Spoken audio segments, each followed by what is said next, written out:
जी, सबसे बड़ा किसानों की जीत है। माननीय सर्वोच्च न्यायालय सुप्रीम कोर्ट ने जो हम लोगों की पिटीशन थी सुप्रीम कोर्ट में, इन कानूनों के खिलाफ ये कानून लागू नहीं होने चाहिए, उन कानूनों को लागू न करने के लिए सुप्रीम कोर्ट ने आज स्टे कर दिया है। और कमेटी गठित करने के लिए हमने कुछ नाम सुझाए थे। ऑनरेबल जस्टिस मार्कंडे काटजू, कुरियन जोसेफ और भी जस्टिस के नाम बताए गए। उनके नाम पर विचार करके आगे कमेटी गठित किया। और भारतीय किसानों के जितने किसानों के संगठन है, ऑर्गेनाइजेशन है, उन सब के अध्यक्ष को उस कमेटी में रखा जाए। हमने कहा विज्ञान भवन बहुत बड़ा है, उसमें कमेटी जब भी बुलाई जाए, मीटिंग हो तो उनके अध्यक्षों को बुलाया जाए और उसके साथ अगर लीगल रिप्रेजेंटेटिव की जरूरत है उनके एडवोकेट को बुलाया जाए, जिससे आगे सारी प्रोसीडिंग हो सके।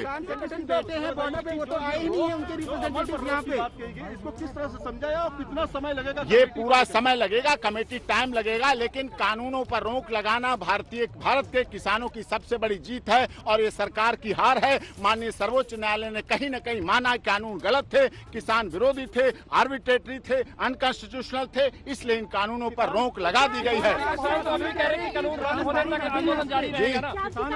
अब हम अपने क्लाइंट से बात करेंगे, किसानों के संगठनों से बात करेंगे, उनसे बात करेंगे। बात करने के बाद आगे हम प्रोसीडिंग देखेंगे। कमेटी बनती है, कमेटी में कौन कौन लोग होते हैं, कमेटी कैसे कैसे ट्रीट करती है। ये केवल दिल्ली के किसानों का नहीं मामला है। ये किसान किसी जाति, क्षेत्र, संप्रदाय और भाषा के नहीं है। ये किसान किसी पॉलिटिकल पार्टी के नहीं है। ये किसान गुवाहाटी से चौपाटी और कन्याकुमारी से तक के किसानों का ये मामला है और उनमें विश्वास की बहुत जरूरत है। हमने माननीय सर्वोच्च न्यायालय कहा कि आप सुप्रीम कोर्ट और किसान संगठन और भारत सरकार ये आपस में किसानों में विश्वास पैदा करे। जब विश्वास पैदा होगा तो आगे प्रोसीडिंग बहुत अच्छी होगी। और बहुत 15 तारीख को जो मीटिंग बताइए होगी कि क्या नहीं, वो सरकार बताएगी। 15 तारीख को मीटिंग होती है। कमेटी के बारे में क्या करते हैं, सरकार के 8 बार की वार्ता हो चुकी, वो तो फेल रही। अब हमें नए सिरे से सुप्रीम कोर्ट पर हमने भरोसा जताया है देश के किसानों ने, और सुप्रीम कोर्ट ने भी उस भरोसे को कायम रखा है, किसानों के भरोसे को, और उस पर स्टे लगा दिया गया है, जिससे अब सरकार, जैसे मध्य प्रदेश में कहा गया था माननीय मुख्यमंत्री जी ने, हम इन कानूनों को लागू कर रहे हैं। भाजपा शासित राज्यों में ऐसी बात आई थी, लेकिन अब वो पूरी तरह से गलत है और कानूनों पर रोक रहेगी।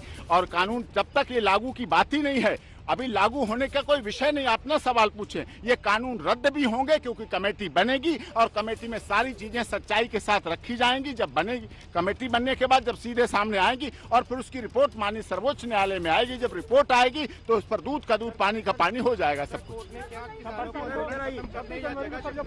कोई उन्होंने जगह शिफ्ट करने की बात सरकारों की है, लॉ एंड ऑर्डर मेंटेन करने की बात प्रशासन की है, उसका कोर्ट से कोई मतलब नहीं। एपी सिंह जी ये बताइए कि जो